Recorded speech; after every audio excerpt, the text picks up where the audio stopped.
Hello again, my lovelies, and welcome back to the channel. I can inform you with happiness that we are now in the first sequel of Avatar: The Legends of Percy.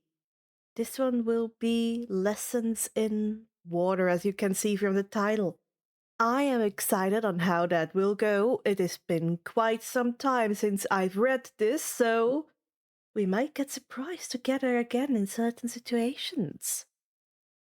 As always, please don't forget to get yourself some hydration, some snackation, sit back, and relax as we head into the video.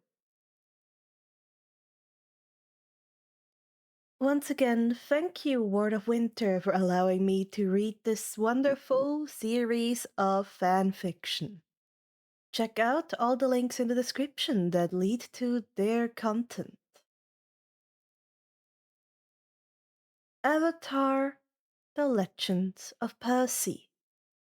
Lessons in Water. Written by WardofWinters. Read by Tilir. Summary.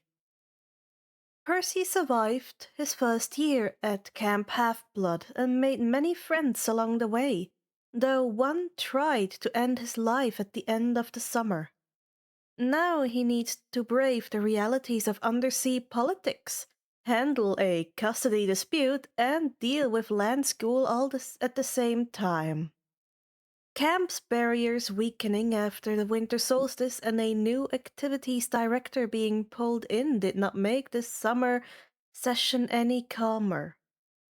Why can't he have just one normal year on land? Makes him wish for Kim's storm-making lessons. Chapter 1. To see the lost. Dionysus's point of view. Well, this was just a lovely day. The sun was shining, the strawberries were growing, and two of the kids vanished from the camp one after the other. I loved that. I sighed and took a gulp of my Diet Coke. A messenger came earlier to tell me that the Jackson boy had been attacked by a pit scorpion. Didn't know who did it, but I could make a wild guess based on the other missing kid. I knew that Luke was angry. He'd been angry for a while, but for him to just try and end a camper? I didn't see that coming. Mr. D, your drink is on fire, Kieran said helpfully. I blinked. So it was. I waved my hand, dismissing the drink. I sighed, turning to the door. Annabeth Chase stood there, her jaw clenched and her eyes filled with worry. Where's Percy? Oh boy. Annabeth, Kieran faltered at her look. I saw the guy that came from the sea. He went through Percy's cabin, and I can't find Percy anywhere. Why was he here? Where's Percy? I sipped my Diet Coke. I was just glad we didn't have to tell her he was dead. I always hated informing the kids that one of their friends died. Annabeth, Kieran started again. He's in the ocean, I drawled. She frowned. Why? Sighing, I responded. He had an unfortunate meeting with a pit scorpion. Almost died, used some emergency magic thing, and now he's in the sea. Oh, and that Luca Campbell boy left the camp. Probably after trying to kill the Jackson kid. The girl recoiled. What? Kieran sighed. We don't know that it was Luke who did it. He left, yes, but he would never hurt one of the campers. Annabeth nodded, a fierce, defensive look on her face. He's angry, yeah, but he hurt Percy. Betray the cat like that. I studied her. Honestly, I pitied her. She dearly loved that boy. He was her older brother, and she definitely had one of those little mortal crushes on him. His betrayal would hurt her greatly once she accepted it. We're waiting for confirmation when the Jackson boy wakes up. I waved my hand, leaning back in my seat. Your family is here, though, so you'll have to go unless you wish to stay to wait for news. She hesitated. I want to know what happened. When will he wake up? Kieran winced. Pit scorpion venom. Honestly, it's a miracle that he's expected to survive at all. We have no way of knowing when he'll wake up. She bit her lip. I'll stay. I want to know what happened. I shrugged. The poor girl was in denial. Do whatever. She huffed and left, marching out with a determined stride. Mr. D, you need to be more gentle with them, Kieran lectured. I rolled my eyes. Being gentle would get them killed. Besides, he continued, we don't know that it was Luke. He would never do that. They were all in denial. Heroes changed sides all the time, and that boy had been angry for a long time. I wasn't sure who he joined, but it wasn't someone on our side. I sighed. We just have to wait and see. Annabeth's point of view. I moved away from the big house, keeping my expression steady. Luke wouldn't. He couldn't. He would never. I knew he'd been angry, but he wouldn't betray us. He wouldn't try to kill Percy. I swallowed. He wouldn't. I'd Iris message him right now and prove it. He'd answer and explain where he went and what happened, and it would all be fine. I hurried to the prisms hanging at the back of the big house, there for easy Iris messages. I took a breath and pulled out a drachma. Oh, Iris, goddess of the rainbow, show me Luke Castellan. I tossed the drachma in and waited expectantly. The rainbow shimmered for a moment, then suddenly spat the drachma back out. That person is not available. Please try again later. That must have been some sort of error. Luke was just slightly out of range. Maybe, or maybe Iris was just taking a break. I threw in the drachma again. Oh, Iris, goddess of the rainbow, show me Luke Castellan. That person is not available. Please try again later. I gritted my teeth. No.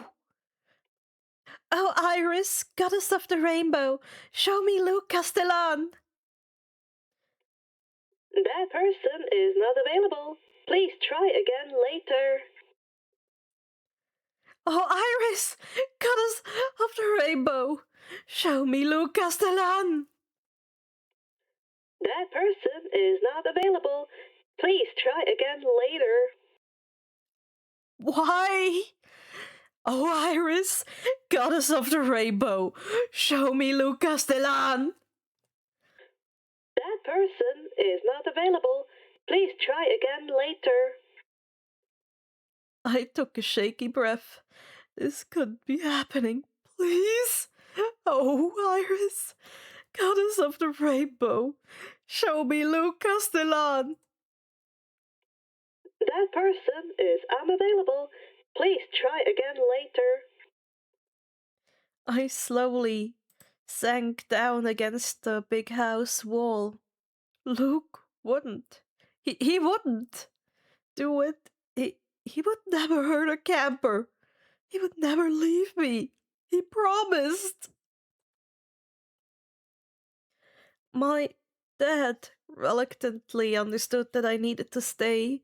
His wife wasn't happy about coming all this way to be told I wasn't leaving, but I didn't care what she thought.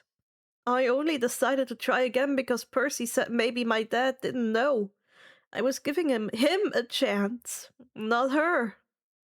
But Percy and Luke were far more important than my dad and his wife. I wasn't leaving till I knew what happened. It resulted in a lot of pacing. Malcolm told me at least a dozen times to sit down, but I just couldn't. I itched to do something, but there was nothing to do but wait, and it was killing me.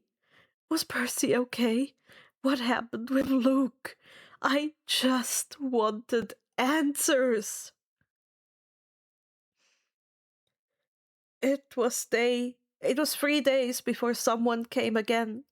Another figure rising from the water, dressed similarly and wearing those same bands around his arms. He swept through the camp, sidestepping anyone that tried to get in his way. He moved smoothly up the steps and entered the big house. I straightened. I was going to find out what was happening.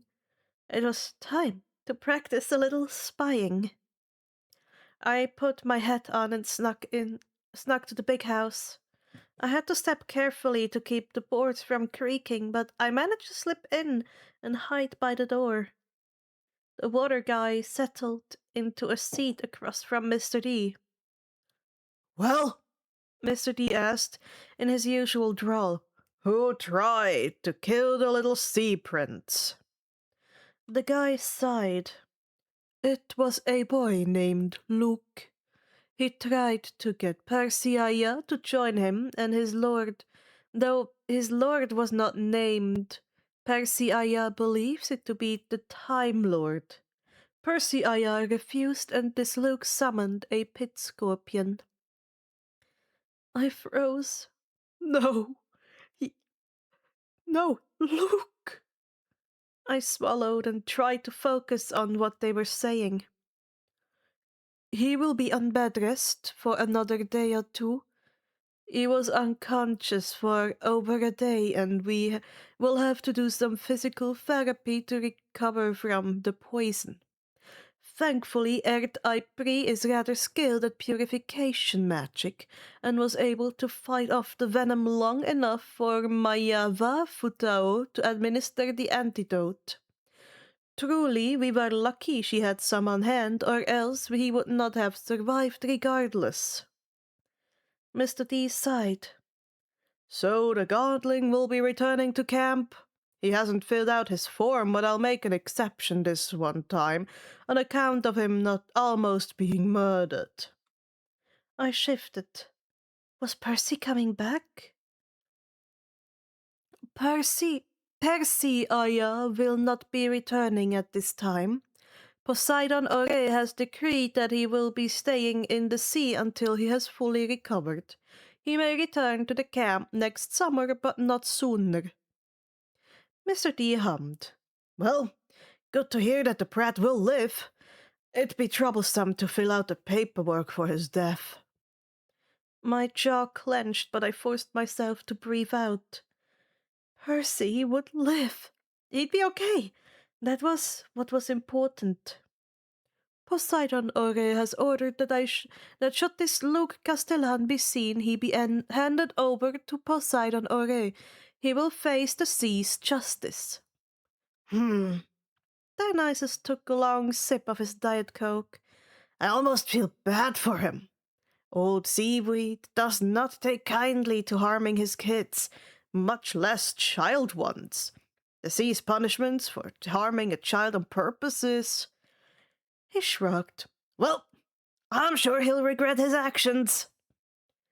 What was the sea's justice? What was going to happen to Luke? I swallowed hard. Luke. I couldn't believe I took a shaky breath. He betrayed us. I didn't Annabeth, are you going to stand there forever? I jolted and realized that Kieran and the sea guy had left the room. Mr. D's gaze was on me. Wait, I was invisible, right? I patted my head. Yeah, it was on. It was on. How did he? You're trying my patience. I took off my hat and Mr. D studied me silently. Eavesdropping isn't polite, Miss Cook. Could he never get my name right? I faltered. I wanted to explain, but would that really be enough for a god? He sighed. Your little friend will be fine, though I can't say the same for that Luca boy. I swallowed. He really? But why? I knew I sounded desperate, but why? Why would Luke do this? Mr. D shook his head. He is angry. Angry teens do idiotic things. I looked away, but he promised to stay. Mortals have a bad habit of breaking promises, he said softly, especially half-bloods. I shook my head. He... A hand landed on my head. I flinched, looking up in surprise. Mr. D patted my head. He left you. You'll have to accept that. Don't let him keep a hold on you. It'll break you. I felt calmer, like my scattered thoughts had been pieced together.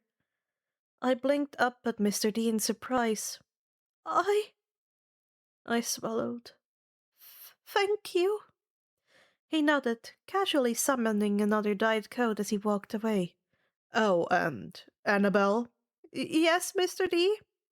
Don't let me catch you eavesdropping again. Next time, you'll have chores. I flushed. Yes, Mr. D. He vanished. Now, how was I going to tell Camp?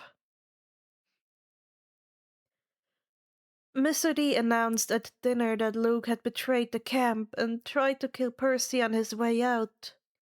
Everyone had questions, and the Hermes cabin tried to argue. Well, a lot of people tried to argue. The members still at camp from the Demeter and Aphrodite cabin looked horrified and worried. Shut up, brats! Mr. D snapped. Everyone shut up.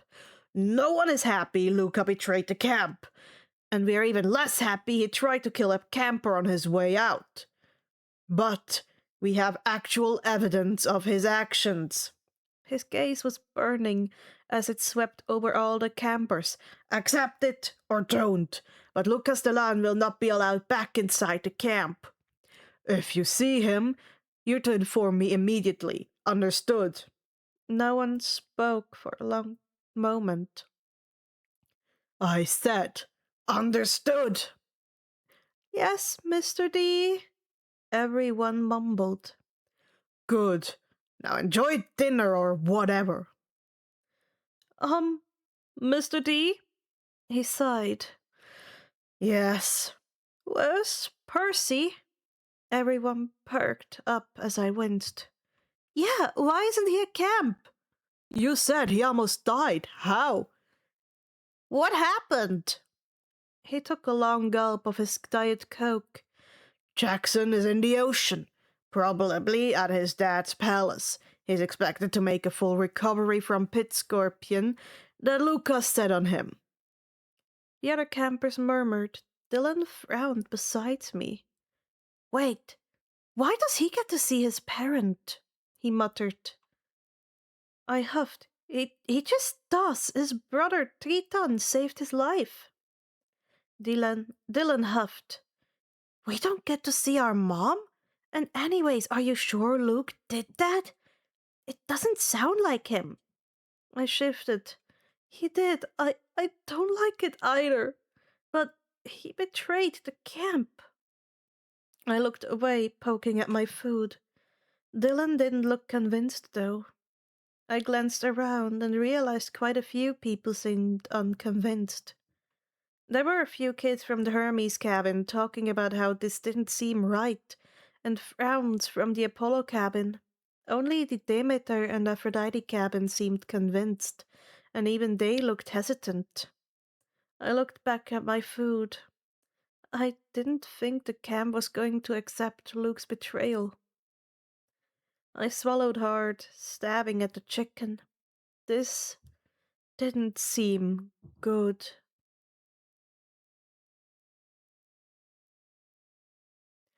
And that is it for today. Let us just quickly go over the Halmaharan and the other terminologies and suffixes mentioned today. We have Percy instead of Percy for the Halmaharan pronunciation. And we have the Erd Pri for the prince. Suffixes wise, there was Aya for prince and Futo for master healer. And lastly, we had Chiron as the phonetic spelling of Chiron.